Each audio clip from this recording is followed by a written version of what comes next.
Good morning. It's Inauguration Day. Happy Inauguration Day to everyone.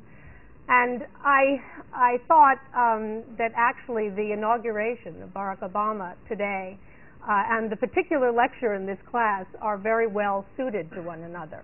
Because although you see that the title of today's lecture, Technology and Revolution in Roman Art, I could also call it something like The Change the Romans Believed in.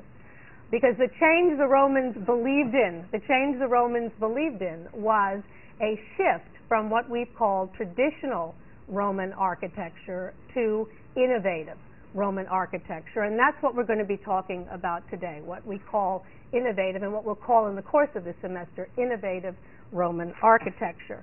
We've already talked about what we've called traditional Roman architecture, and I just want to look again with you to begin today with the Temple of Portunus that we looked at last time, the Temple of Portunus in Rome near the Tiber River, a temple that was put up in the late 2nd, early 1st century BC. And we talked about the fact that this was a traditional Roman building of this date, a traditional Roman building, though, that was quite derivative, that looked back at Greek architecture, Greek religious architecture, and Etruscan religious architecture, and drew from both of those, drew elements from both of those, and combined them together into what we termed a new Roman creation, at least in the traditional vein. We talked about the fact that the Etruscan elements of this particular monument were its tall podium, were its deep porch, were the freestanding columns in that porch, were the single staircase and the emphasis on the facade that having that single staircase achieved. We also talked about the fact that while there were columns all around the structure, which is actually a Greek way of doing things, that those columns were attached or engaged into the wall, which still gave it a certain sense of flatness, including on the back, that was also characteristic of Etruscan architecture. We also talked about the Greek elements that were incorporated here, and those included the fact that the building was made out of stone, and also the fact that one of the traditional Greek orders, in this case the Ionic order, was used for the structure. So this bringing together of Greek and Etruscan elements in this thoroughly Roman building, but a building that, again, we would call a traditional Roman building. And what do I mean by traditional? All the traditional Roman buildings share in common the following features. They have columns and they have walls, and those columns and walls serve a structural purpose, and that is to hold up the flat or the sloping ceiling, and the sloping roof. And that is, in fact, exactly what you see here. But at this very same time, in the 2nd century BC and into the 1st century BC, we begin to see a new kind of experimentation that is going on concurrently with this. An experimentation that grows up in some of the same towns that we see traditional buildings like this. And what made this experimentation different than anything that had come before is the fact that the Romans used for these buildings a completely new material, and that material is concrete. We talked about the fact that already in the Temple of Portunus, concrete was used, but concrete was used only in the podium. You can't see it. It is inside the podium and serves to strengthen. Concrete has a great deal of strength and can sustain great weights, and so it was placed in the podium for utilitarian purposes so that it could help to support the temple that was located on top. But again, none of its expressive possibilities were explored by the designer of the Temple of Portunus or any of the other temples we looked at last time. But what begins to happen also in the course of the 2nd and 1st centuries BC is architects beginning to realize that this new concrete technology has an opportunity to transform Roman architecture, and they begin to experiment with that transformation. In order to understand the concrete buildings that we're going to be looking at this morning, which are absolutely fascinating, and I hope you'll be as enthralled by them as I am, and they again stand at the very beginning of this development of innovative architecture in Rome, it's important to know a bit about concrete, Roman concrete that is, and I want to make a few points about it. Roman concrete, the Latin term for it is opus caementicum, as I've indicated here. Roman concrete is different from what we think of today as concrete. It's a composite of various natural elements that becomes a liquid mass when mixed with water and eventually hardens into a very, very strong substance, much stronger than any of its ingredients are on their own. Roman concrete was a mixture of stone rubble and liquid mortar and composed of lime, sand, and something called pozzolana. Pozzolana being a volcanic substance which was very plentiful in Italy, especially around the area of Pompeii, Herculaneum, the area of Campania.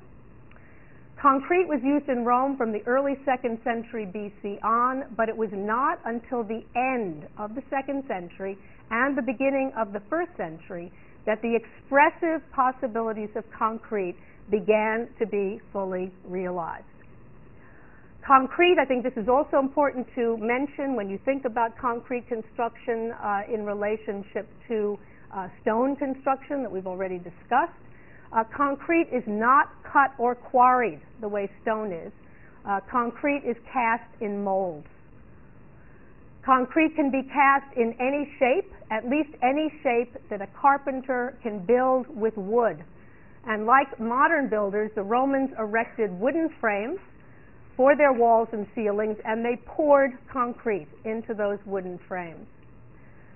What's most important for us in the context of this lecture and in this course in general is that the introduction of Roman concrete into Roman architecture freed the Roman architect from the confines of a rectilinear architecture that they had inherited from the Greeks, the kind of rectilinear architecture that made up a temple like the Temple of Portunus. This is a very momentous change and one that will have a lasting impact on the buildings of the Romans.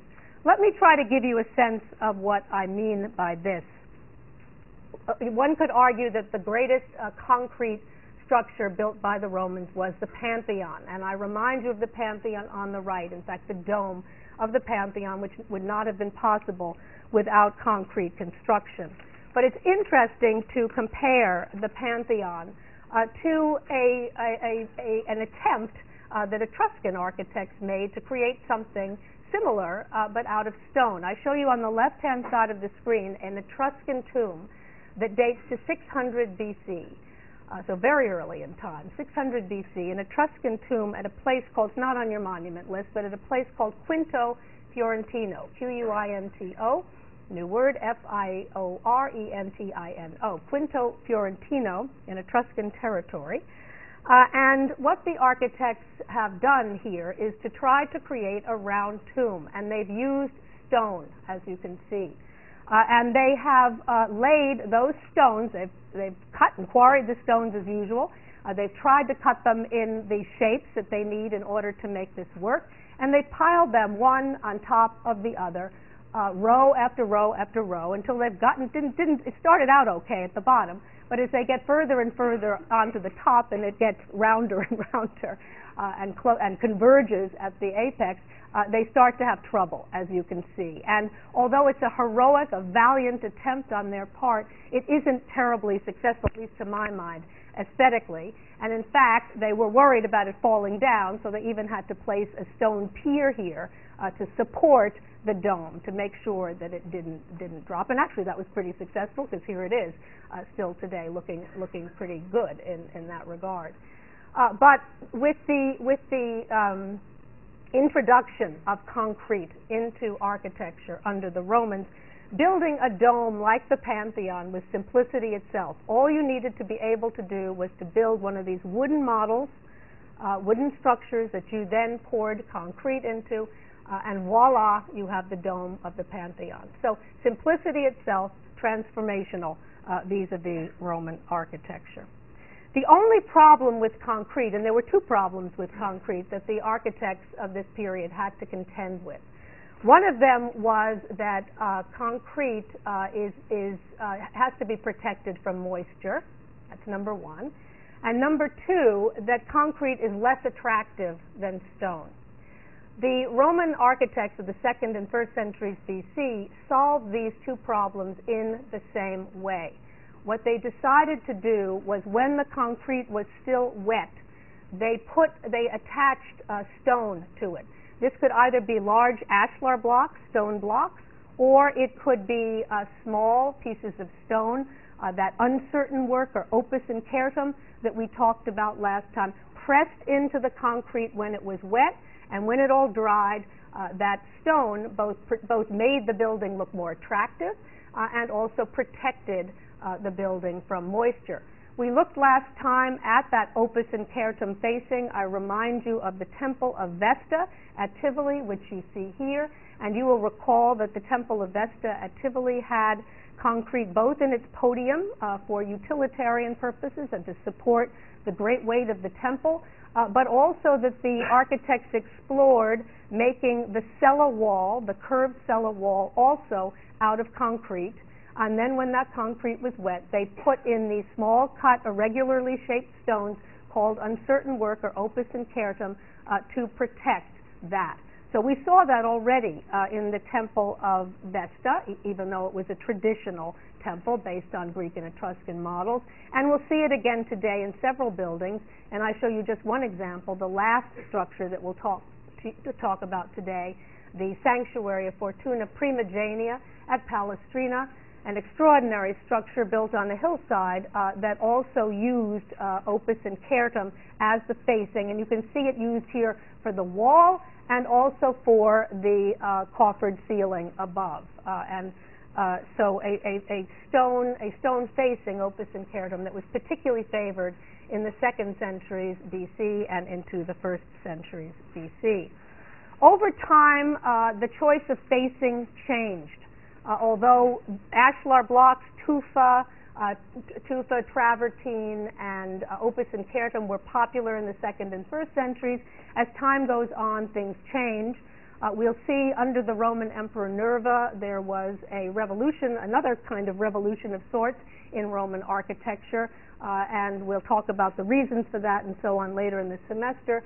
But with that revolution came an interest in a new facing material, namely brick that was originally stuccoed over, and in fact the opus incertum work and the tufa stone that we've talked about already today tended to be stuccoed over as well.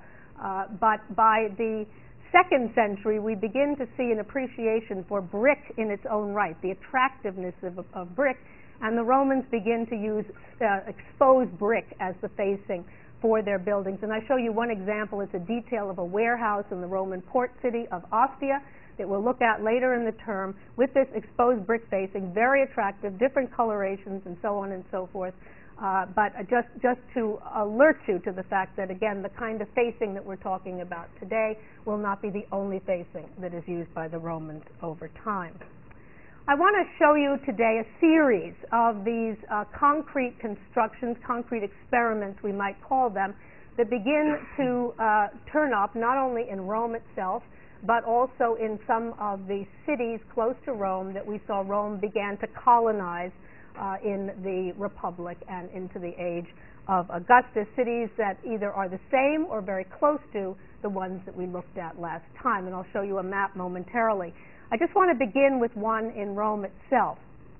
This is the so-called Porticus Aemilia in Rome. The Porticus Aemilia was a warehouse, a very large warehouse on the banks of the Tiber River. The Porticus Aemilia was built, as you can see from the dates on your monument list, very early on, 193 BC, and then restored in 174 BC.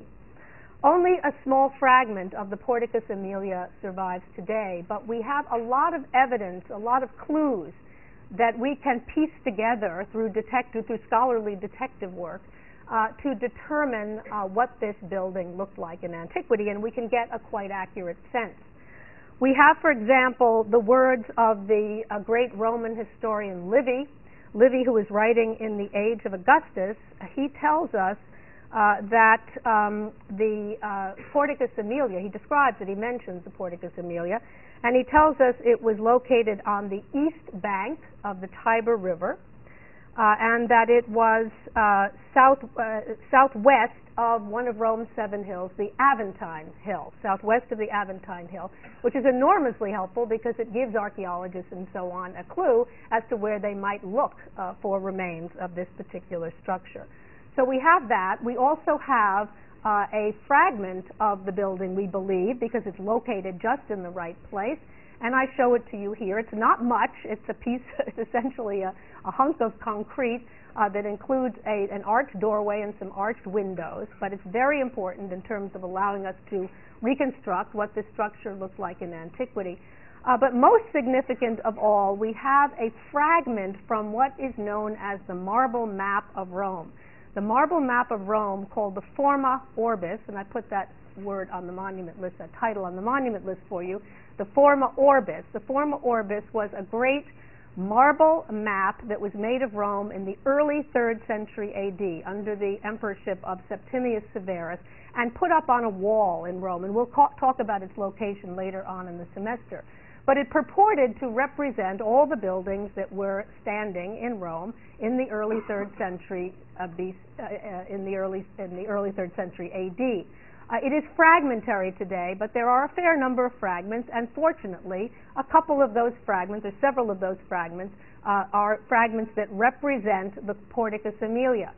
So we can tell from Livy's description, from this fragmentary remain, we can piece together what it looked like. And you can see it here, a very, very long rectangular structure that went all along the bank of the river. Storage, you need a lot of storage.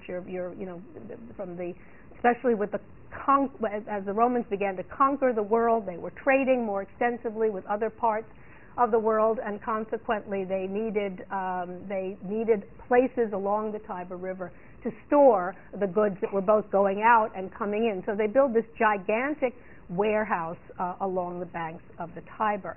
Now, there's a fair amount of disagreement about some of the smaller details of this warehouse and what it looked like in antiquity.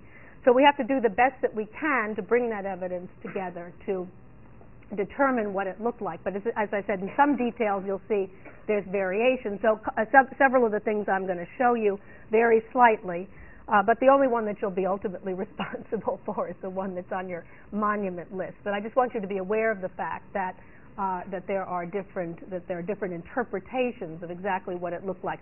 Of what we are sure of, and what's most important for us today, is that it was made of concrete and that it had barrel vaults.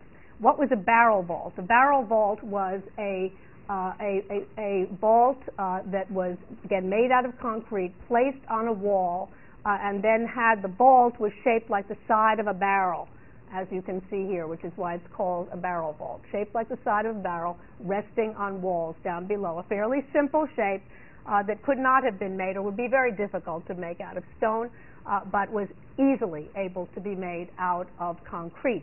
And we see a series of those barrel vaults placed one next to another for the warehouse, for the Porticus Aemilia in Rome. It was placed, and actually I neglected to mention, Livy also tells us that the Porticus Aemilia had 4 tiers. It was tiered in 4 levels.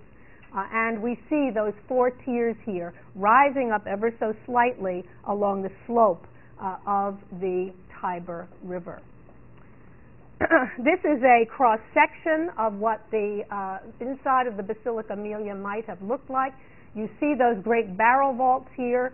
You see that the architect has been adventurous in the sense that he has not placed the barrel vaults on solid wall, as we saw in that diagram, but has opened those walls up, created piers and arches above those piers to create these arcades, which is quite ingenious and very smart, because what it does is enable there to be both axial movement through the building, but also lateral movement. You can walk not only along each barrel vault, but you can walk in between the piers, which, as I said, creates a sense of much more openness and lateral as well as axial movement.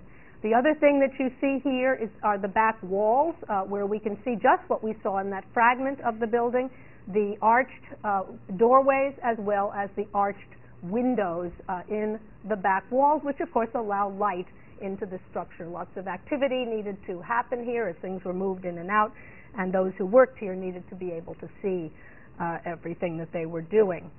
The view that you have on your monument list is this one. It's a restored view of what the Porticus Aemilia might have looked like in antiquity, and it's very helpful. It's a cutaway view which gives you most of the major features all in one place. You can see that it is indeed tiered. There are 4 tiers for this structure, that they move up slightly as they move up the slope of the hill. You can see the use of the barrel vaults. You can see the piers down below. You can see the flat roof that these seem to have, but as they rose up slightly along the slope of the hill, you can see that the designer has placed small curved slit windows on each tier to allow, again, additional light into the structure. And you can also see from this diagram that it was made of concrete and faced with opus incertum work, these small irregular stones that we saw in the Temple of Vesta, also used as the facing material here. Here's one more restored view which shows you roughly the same, the 4 tiers, the barrel vaults, the windows on the various tiers, and then most importantly these doorways and windows in the back, as well as the general space that was available inside this extraordinary building.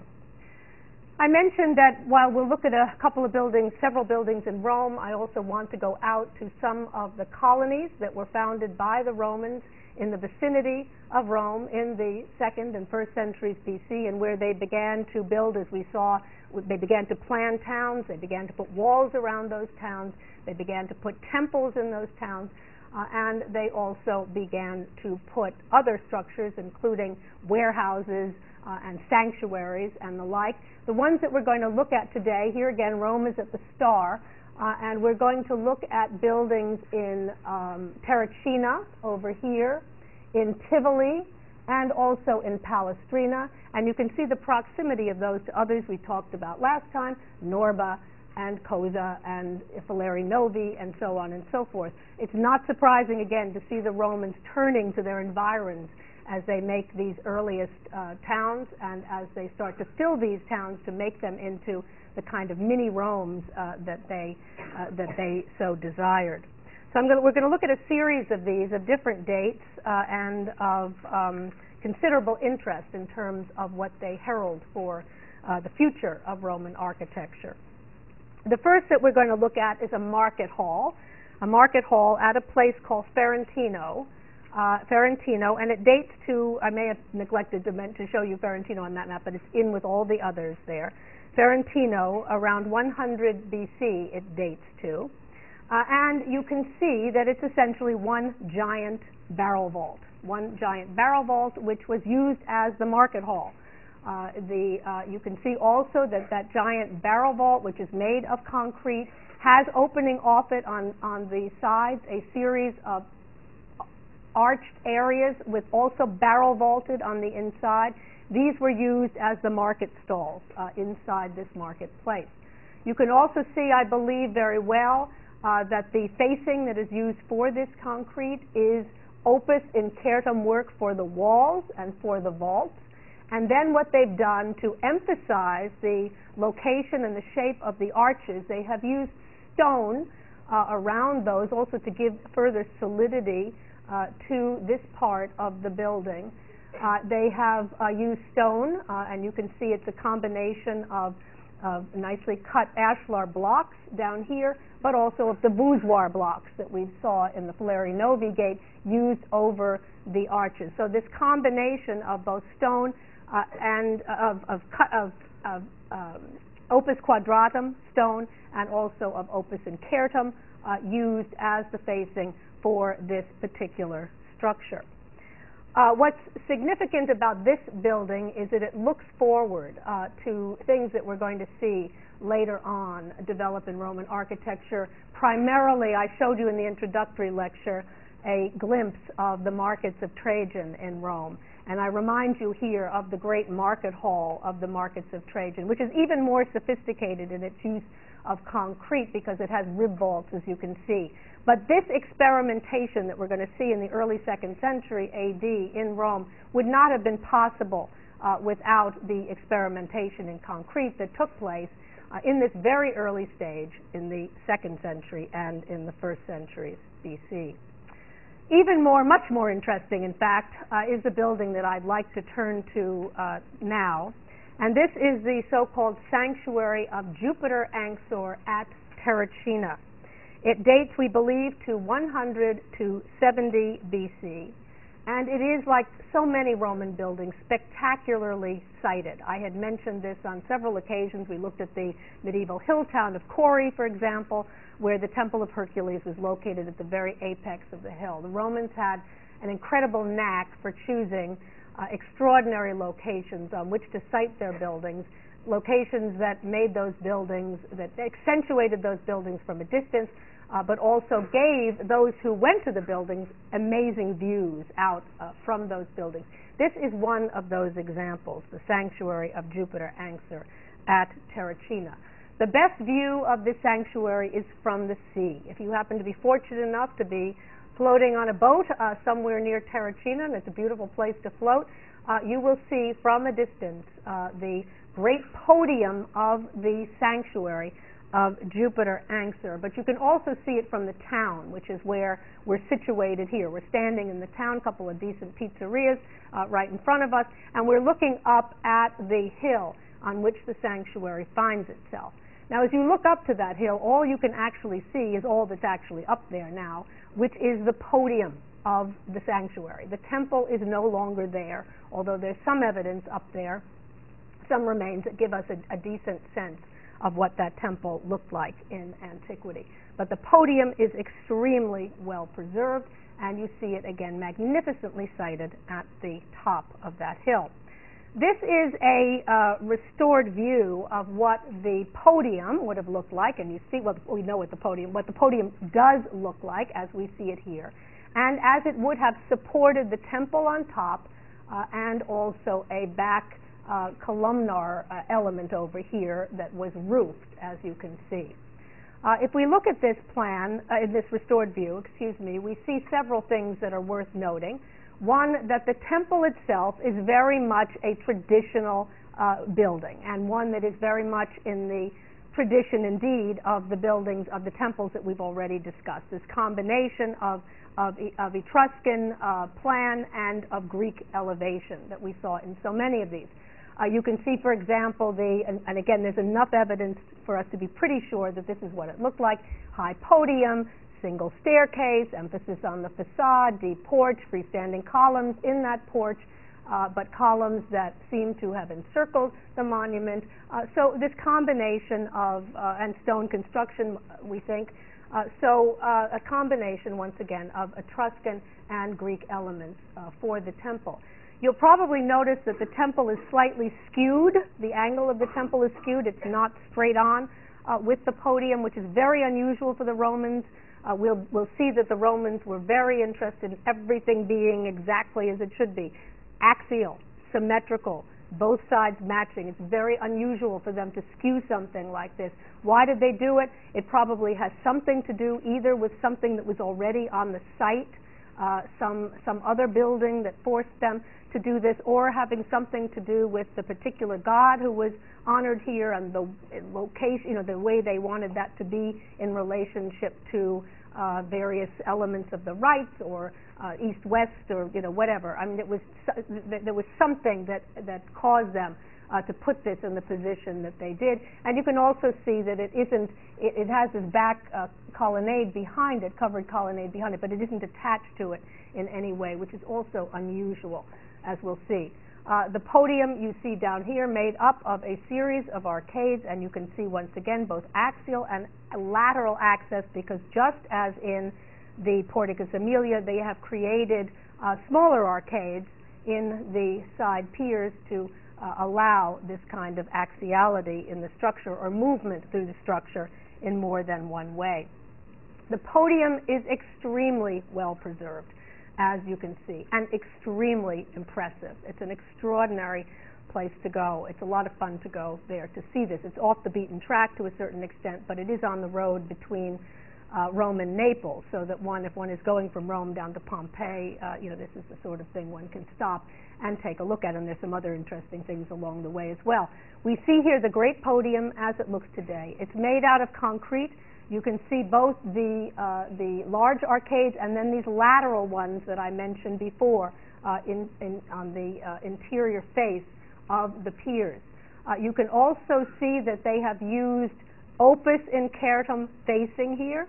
These are regular stones all bunched together to create an attractive appearance, although this was probably stuccoed in antiquity. And then they have used stone blocks to emphasize the juncture of each of these walls, but also to help give the building increased stability. So this combination of stone, well, it's all stone, but this combination of blocks of stone and the smaller opus incertum stones for the facing of the podium. And here's a wonderful view, I think, that shows you a panorama through a number of these lateral arches and gives you some sense of how carefully orchestrated this was by the architect who is responsible for this. It's never too early for me to emphasize that the Romans were very concerned with creating vistas and panoramas from one part of a building to another, from one part of a complex to another. And they never lost an opportunity to do that.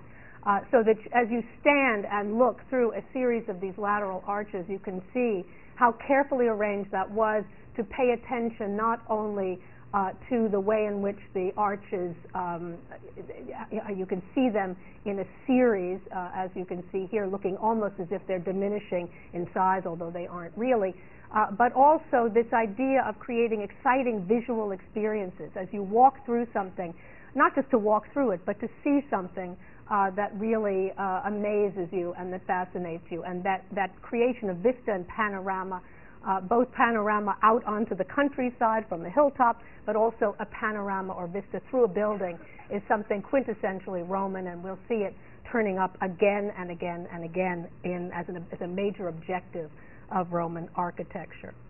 A view once again of the restored view of the sanctuary.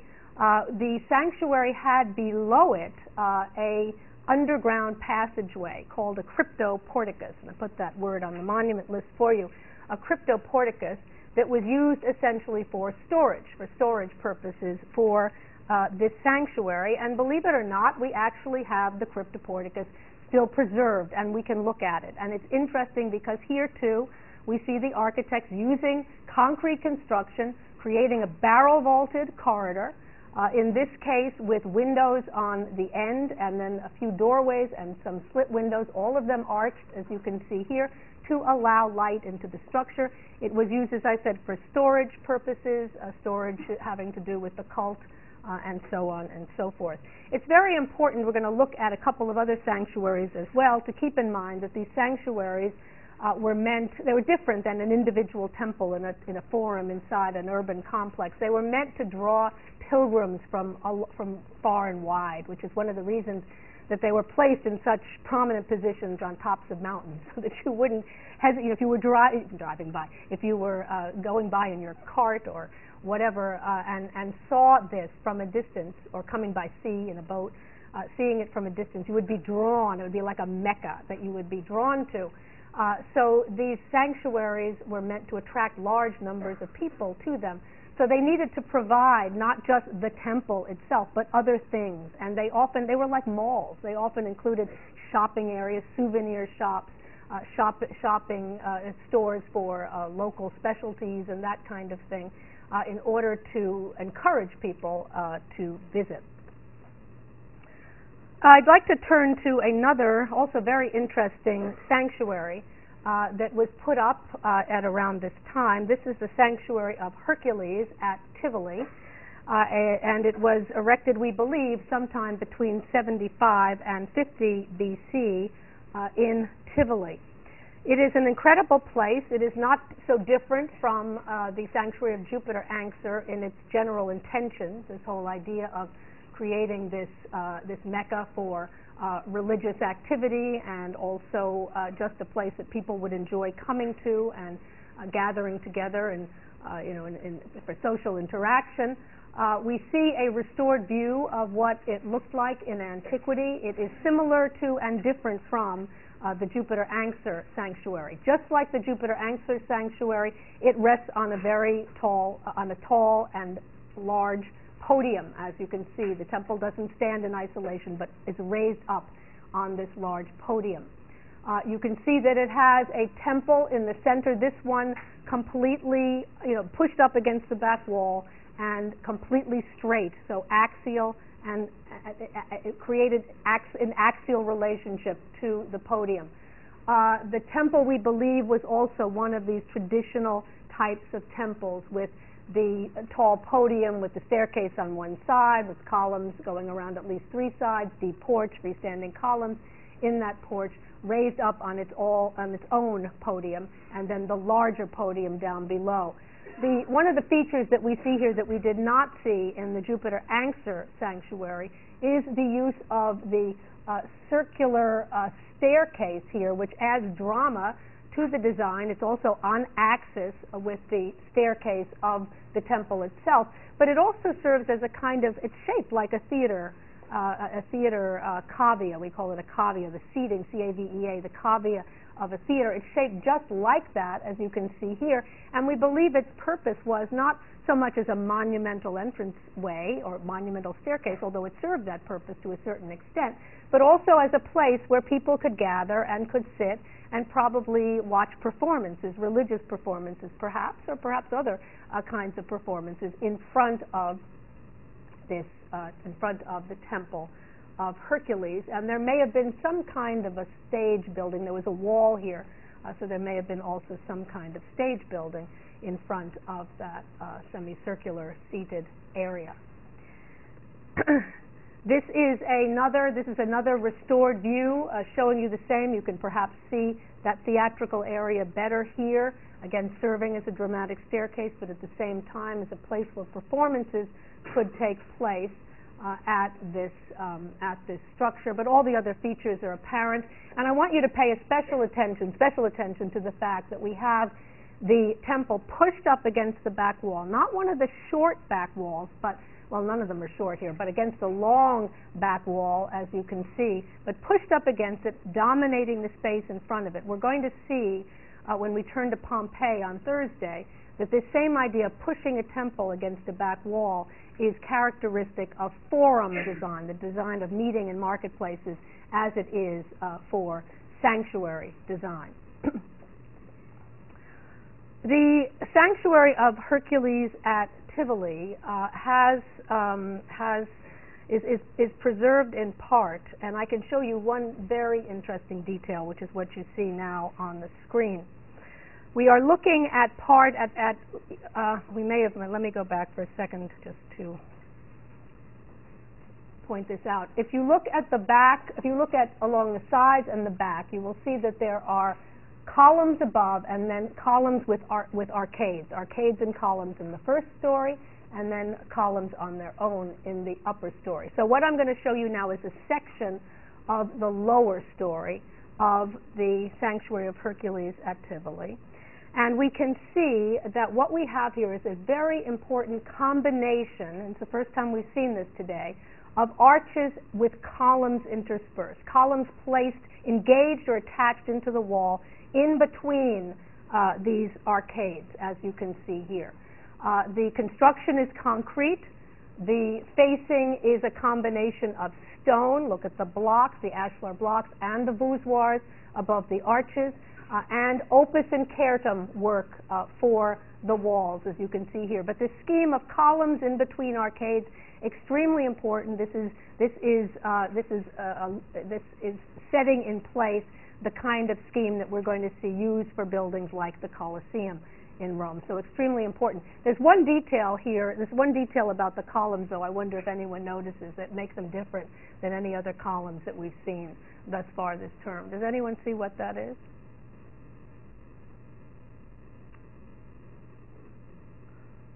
They definitely don't. Yes, good point. That wasn't the one I had in mind, but you're absolutely right, and it leads to another point I'm going to make in the not too distant future. They don't support anything. They are used here. The building is supported by the concrete construction.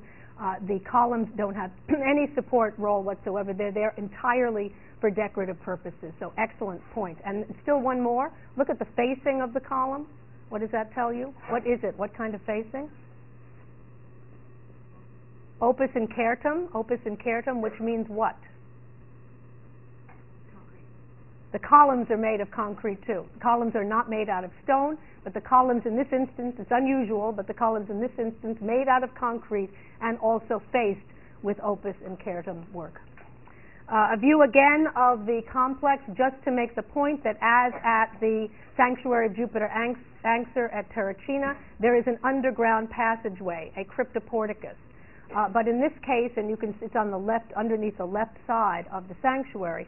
But in this instance, interestingly enough, this isn't just a storage area, it's actually a street. The ancient name for Tivoli was Tibur, T-I-B-U-R. There was a street called the Via Tiburtina that made its way from Rome to Tivoli, and this underground passageway was actually the street. The street ran underneath the sanctuary. That street, or that part of the street that ran under the sanctuary, can still be seen today. And you can see, it looks almost like, an underground subway or something like that. You can see barrel-vaulted area with a series of niches over here, probably for shops, so that along the way you could stop and shop at beneath the sanctuary.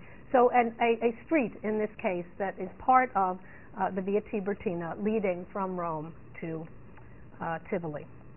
I'd like to turn now to a couple of buildings in Rome, back to Rome, to look at first a building called the Tabularium that dates to around 78 BC, that was a very important building in Rome because it was used to house the state archives at that particular juncture.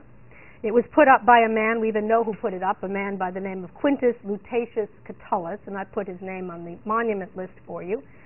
And it was located on the north side of the Forum, of the Roman Forum, and the south slope of the Capitoline Hill. And here I show you one of these excellent Google Earth flyover views of this part of ancient Rome, or what this part of ancient Rome looks like today. And we see the landmarks that we've already pointed out, the Colosseum at the very top, the Roman Forum lying in front of the Colosseum, Mussolini's Via dei Fori Imperiali, the Imperial Fora over here, the Palatine Hill up here, the Circus Maximus here, the wedding cake, so-called, of Victor Emmanuel, the modern building, 19th century building over here, and then the Capitoline Hill redesigned by Michelangelo with the oval piazza. The Tabularium is located right here.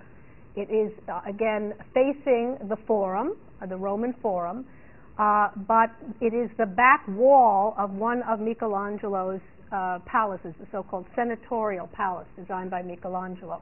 What Michelangelo did is what was done so often by later architects, incorporated, didn't tear down the earlier Roman Tabularium, but incorporated its wall as the back wall of his senatorial palace.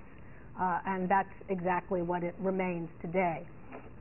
Here we see a view of the Tabularium. We're standing on the Forum side, looking at what remains of the Tabularium, and we can see some of the features that we've already been discussing today. First of all, let me point out that it is made out of concrete. It is made out of concrete. The building is concrete, but here in Rome, they decided not to use opus incertum work. Was not the rage in Rome. Instead, they were much more interested in cut stone, and you can see that they have used cut stone in this structure, cut tufa stone. I think you can recognize the stone as tufa. Remember, tufa is indigenous to the city of Rome. Rome has a lot of fairly decent tufa. They've used tufa here, and they have used tufa work also for the arcades above and for the columns. The capitals are done in travertine, added in travertine, considered the most important part, so they use the more expensive material there. But you can see here, as at the Sanctuary of Hercules at Tivoli, that we have this combination of arcades and columns. And once again, as was already pointed out, columns that have no structural purpose whatsoever, columns that are there for pure decoration. And this scheme of arcades with columns is going to become extremely important in the future. One can go inside the tabularium today and see what remains of this state archive. There are some very interesting corridors and vaulting that one can see, and by the way, it's a nice place to go because there's also a panoramic window on which one can get some spectacular views down over the Roman Forum and some great pictures as well, photographs as well. We're looking here at one of the corridors of the tabularium. You can see that the arches are made out of stone supported by columns, but in between them there are a series of bays, as you can see here, and in between them we have domical ceilings that are made out of concrete. So concrete used here combined, concrete for the domes, combined with stone that the Romans were very handsome stone that the Romans, those in Rome itself, favored, used for the arches and used to decorate the walls as well. And what's interesting is that we find in these corridors a series of ramps and a series of steps, and there's actually one staircase that has 66 steps. I've counted them. 66 steps as well as ramps, and what we see happening here, and these are again covered by barrel vaults, what we see happening here is the Romans paying a lot of attention to varying the experience that you have when you walk through buildings. Sometimes you're going to be walking on a straight path, sometimes you're going to be walking on a ramp, sometimes you're going to be walking on stairs, to vary that experience. So, and you're going to see panoramas and so on along the way, to make it an experience to go into a building and to wander around that building. But we're also going to see, and I'll show you this particularly in the last structure we talk about today, we're also going to see the Romans not hesitating to be the controlling force that they very much were, and to establish certain predetermined paths that you have to take. So you're having a varied experience, but you're kind of having it in the way that the Romans want you to have it. And that's an interesting phenomenon that I hope we'll think about together as we converse in the online forum. I want to show you one last building in Rome today before I show you the real pièce de résistance of concrete architecture of this early period. I'd like to show you one more building in Rome. It's a later building, and in some respects it belongs in a later lecture. It's the Theater of Marcellus in Rome, a theater that was put up by Rome's first emperor, Augustus, after the death of his nephew and son-in-law, Marcellus. He seems to have put it up, that is, Augustus seems to have put it up. He was in great grief at the loss of this young man because he had hoped that Marcellus would succeed him. Marcellus was married to Augustus's daughter, Julia. He'd hoped that Marcellus would succeed him, but Marcellus unfortunately died very young. Augustus was in incredible grief, and he put up this theater in Rome, this stone theater in Rome, in honor of Marcellus. The theater was put up, as I mentioned, either in 13 or in 11 BC. So I could talk about this. We have several lectures on Augustus, and I could talk about this in that lecture, but I decided to put it here because it really is the culmination, in a sense, of some of the experiments we've been talking about today, and I wanted you to see it in this context for that reason. We are looking at the Theater of Marcellus as it looks today. Parts of it are extremely well preserved, as you can see, at least these first two tiers here. The main reason that the building has survived, and I'll talk about the details in a moment. The main reason that the building has survived, and I believe I mentioned this in the introductory lecture, is that it was reused over time. It was reused as a fortress in the Middle Ages, it was used as a palace in the Renaissance, and it was used as, and most recently, and is still being used as a very luxurious condominium today.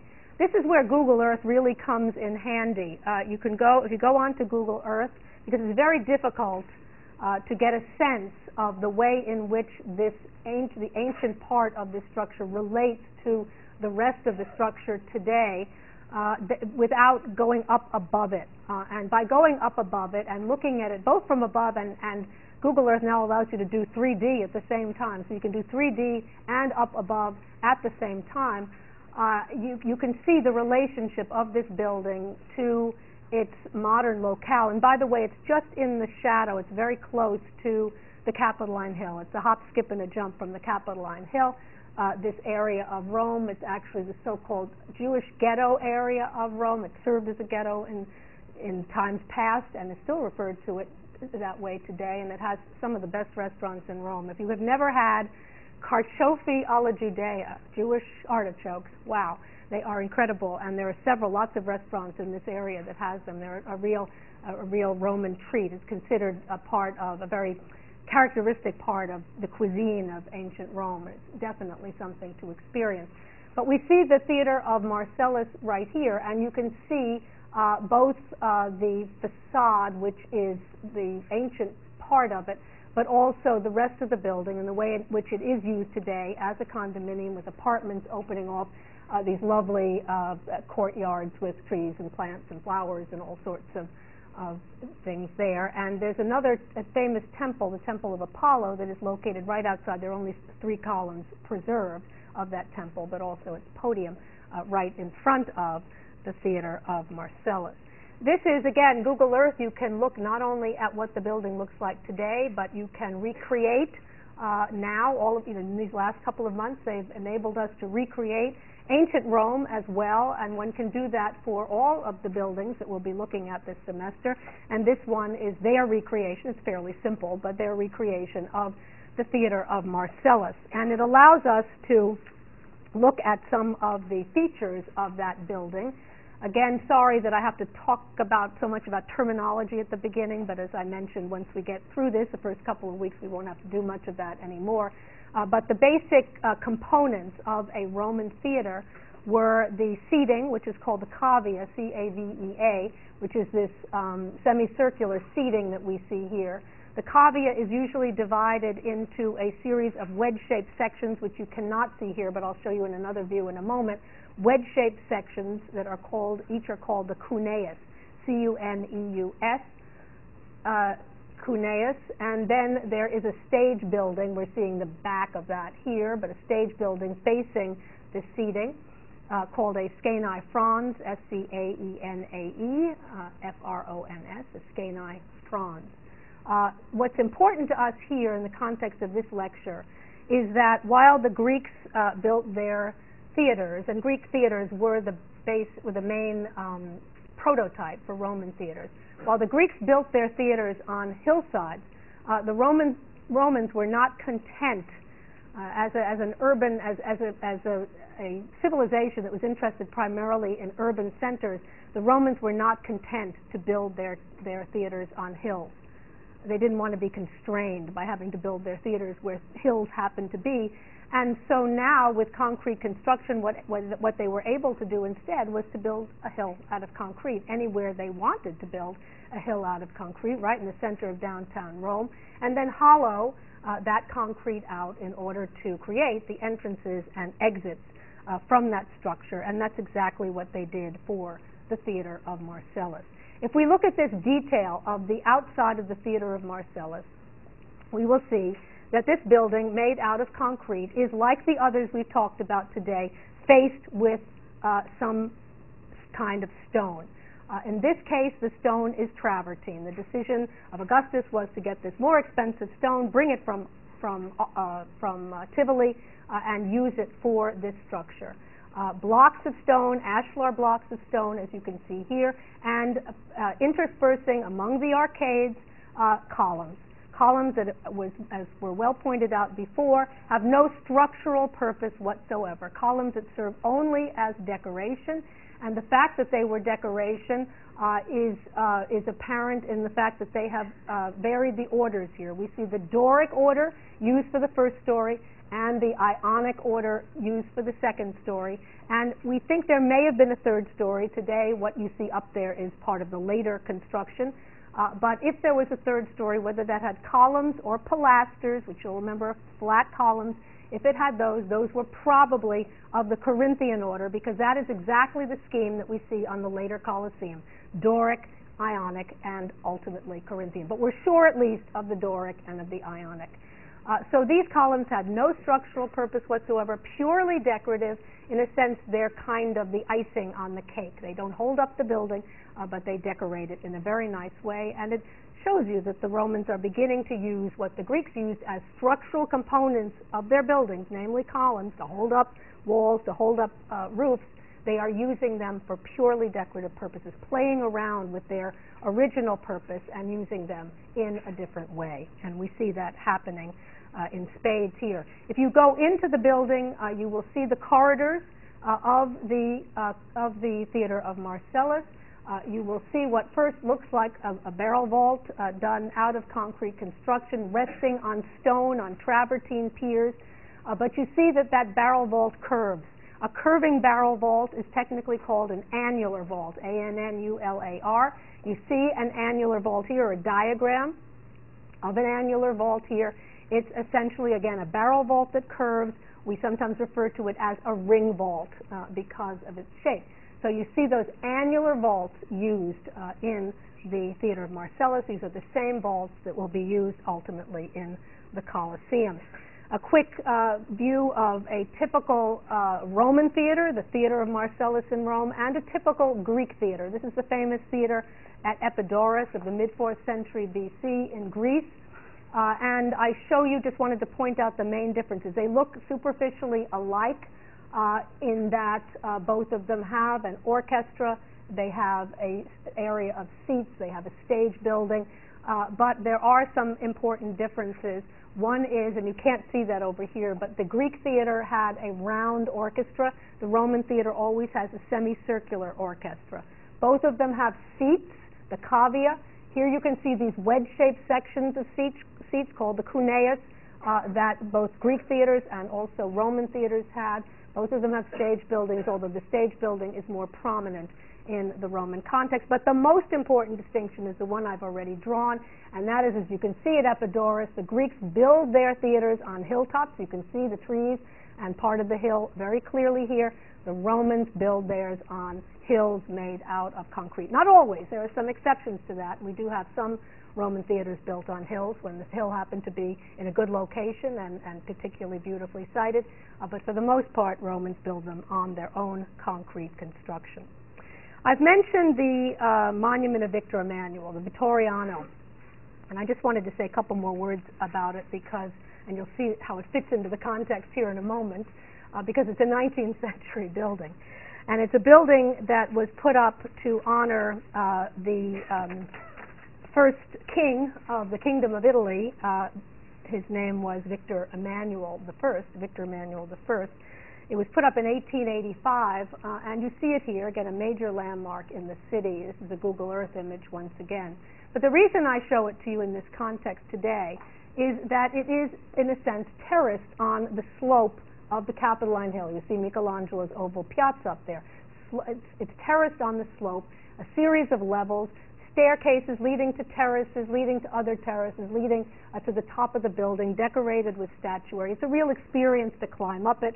It's an amazing place to go. It has the tomb of the Italian unknown soldier here, and with guards and eternal flame and all of those things. And I must add, for any of you who have not been in Rome in the last year and who are hoping to go sometime soon or whenever in the future, they have just added on top of the Victor. It was always a great place to climb up and see great views of Rome, but they have just added an elevator, a modern elevator that they've created that you can now take up, taking you even higher than you were ever able to go before. The views of Rome from there are among the most spectacular that one can see in the city. So I happened, unfortunately, when I was there this past June, it was raining, and it doesn't rain in Rome that often at that time of year, but it was.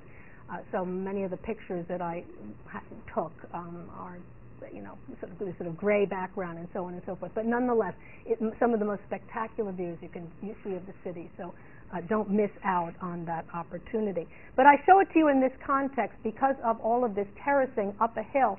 The idea for this kind of thing goes way back to the 2nd century BC and comes from buildings like this one. This is without any question the masterpiece of Roman concrete architecture, concrete construction, sanctuary design, in the 2nd and 1st centuries BC. We're not absolutely sure of its date. For a long time, this is, by the way, the sanctuary of Fortuna Primigenia at a town called Palestrina. The date is very controversial. There are many who long associated it with the Roman general Sulla and said that it dated to 80 BC. There are others who have contended that it's much earlier than that. It dates to the 2nd century BC. And if it dates to the 2nd century BC, it's even more amazing, because that means it comes at the beginning rather than at the end of this 2nd and 1st century BC development. I tend now, I've gone back and forth. I taught it as a Sullan building for quite a while. Now I've been teaching it the last few years as a 2nd century building. It probably doesn't matter all that much. It dates to one or the other, and it's an example of what was going on at that particular time. But I'm giving you a date this year as 2nd century BC, which I think at this juncture is probably, my personal opinion is that's probably where it belongs. You're looking at it here. It is it is part of an incredible hill town, just like Cori. The city of Palestrina is a beautiful hill town. You can see it here with all the wonderful red roofs of the town that tie the design of the town together. The culminating monument of that town is still the sanctuary of Fortuna Primigenia. Once again, the Romans have found a spectacular locale for this sanctuary, cum theater, cum shopping mall, mecca for Romans of its day on this hillside. They have once again, they have in fact taken over the entire hillside. They have terraced the hillside, as we can see, and they've essentially poured concrete on that hillside to create a system of ramps and stairways, and with a temple at the very apex. It is pretty well preserved today. You can see there's an awful lot of it still there. You can either, if you're coming by car, you can either park down here or up there. And you can make your way up the ramps, up the staircase to the various levels, and then up to the theatrical entranceway into the uppermost part. The temple of Fortuna herself, which was at the apex and was located probably in what may have been a kind of mountain alcove at that particular time, was transformed in the 17th century by the famous Barberini family, a famous Italian family. The popes came from that family and so on. Transformed into, they were very smart too, transformed into a nice little palace that they could go and stay in when they felt like it. A small palace, but one that takes the exact shape of that uppermost part of the sanctuary. I'll show that to you in a moment. Here's a view from Google Earth. You can see Google Earth doesn't always work. When you go out to some of the smaller places, it's hard to zero in on it well enough to get a decent focus. But you can see it actually here. You can go to Palestrina and see it on Google Earth. This is, these are the various tiers with the palace at the uppermost part. Here's a restored view. It's on your monument list that gives you a sense of what the building looked like in antiquity. You can see the entranceway was down here, a small arched entranceway, but you really needed to go up the ramps. You could go up on either side. So we see this composite, just like we saw at the tabularium, this combination of ramps and staircases to make your way up, varied experiences, but at the same time a predetermined path. Because while you had some choice when you first arrived, you could go up the ramp on either left and right, and you can see it was a covered ramp in antiquity. But when you got here, you had one choice.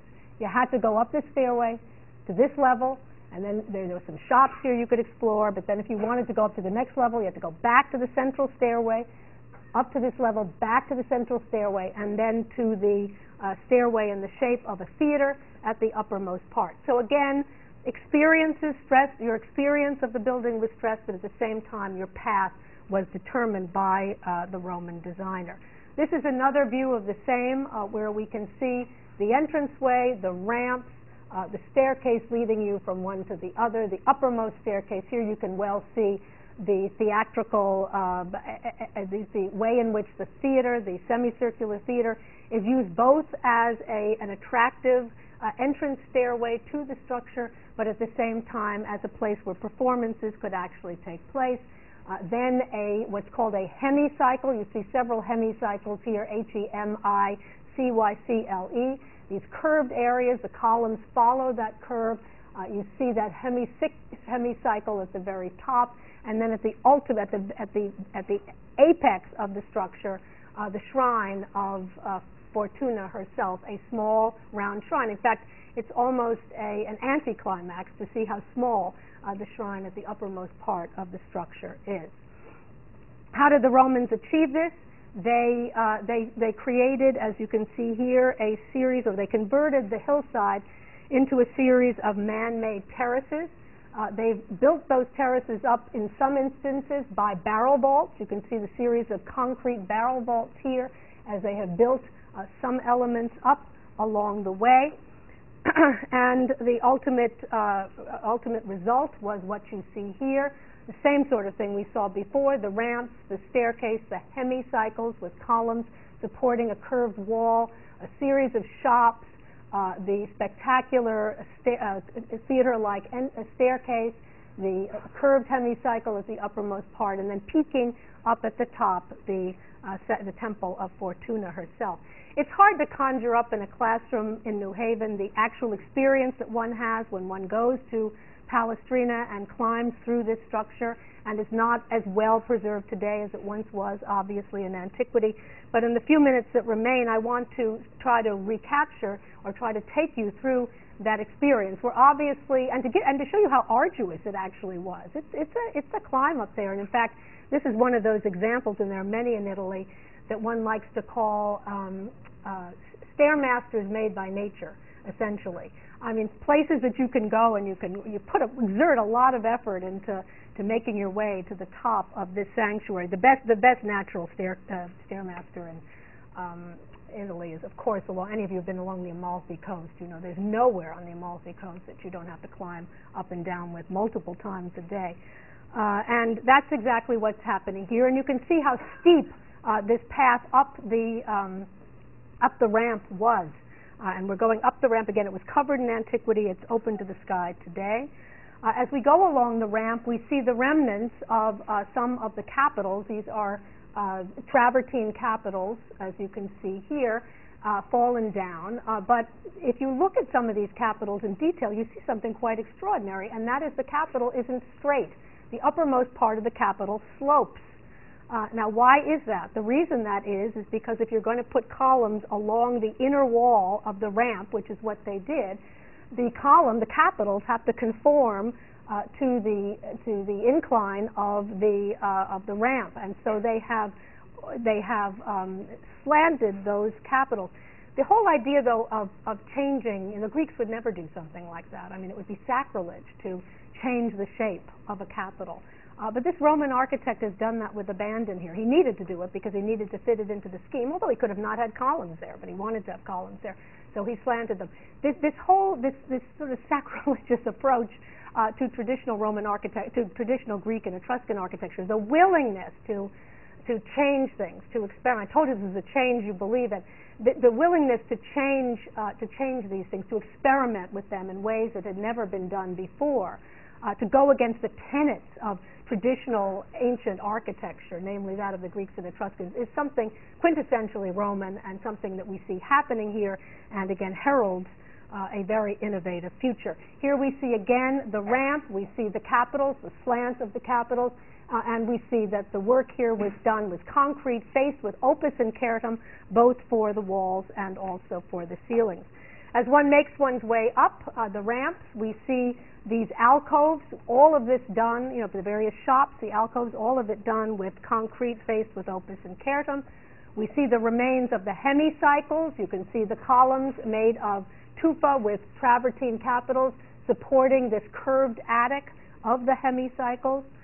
We see the vaulting with its concrete construction. This is an annular vault, once again, where we can see the facing is, in the coffers, is opus inceratum work. Another view of that, both the wall and the annular vault decorated with opus inceratum work. A detail of that opus inceratum work to show you how very attractive it was. It's a pity that it was stuccoed over in ancient Roman times.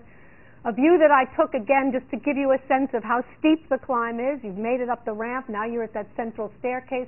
You're on your way up. It's very, very steep. The stairways are pretty narrow, short, so that it's a very arduous trip up, as I said, and then you can get a sense of the fact that you would have seen the sanctuary of Fortuna at the top. Now you see the embracing arms of the Barberini Palace, but you can see those arms follow the exact shape of the original hemicycle that was once there. And you can also see the theater staircase, very well preserved, and I show you a detail of that theater staircase leading into the doorway into the museum today. And just in closing, a return to the restored view of the structure itself, with the sanctuary of, with the temple or the shrine of Fortuna at the very apex, the shrine that unfortunately no longer survives. But I think as you look at this last view of this monument, you can see that what the architects have created through this terracing, through pouring concrete on this spectacular hillside, is a kind of a pyramid with the goddess at the apex, a pyramid that I would contend was more extraordinary through what the Romans did with concrete than what nature itself had provided in the form of this mountain. And it gives you an incredible sense of what the Romans were capable of doing in the 2nd and 1st centuries BC vis-a-vis concrete architecture, experiments that again are going to have a lasting impact on the architecture that we'll be studying in the course of this term. Thank you.